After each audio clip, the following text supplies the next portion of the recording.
সিদ্ধান্ত ভালোবাসার আগে নিতে হয়, আর ভালোবাসার পরে নিতে হয় দায়িত্ব। মুখে ভালোবাসি বললেই যেমন ভালোবাসা হয় না, ঠিক তেমনি সকল বেকার বেরোজগার ছেলেটিও প্রেমিক হিসাবে উত্তম হয় না। একটা ছেলের ব্যাচেলার জীবনে কোনো মেয়ের পিছনে না ঘুরে তার নিজের ক্যারিয়ারের পিছনে শ্রম দেওয়া উচিত। কারণ একটা ছেলের ভালোবাসা এমন হওয়া উচিত, আমি তোমাকে ভালোবাসি মানে তুমি আমার মা বাবার পরে আমার দায়িত্ব। তোমার ভালো মন্দ সবটা দেখা, তোমাকে ভালো রাখা আমার গুরুত্বপূর্ণ দায়িত্ব।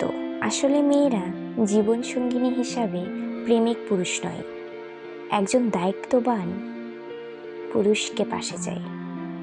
তাই তো সব প্রেমিক তোমার জীবনের দায়িত্ব নিতে আসবে না, তোমাকে ভালোবাসতে আসবে না।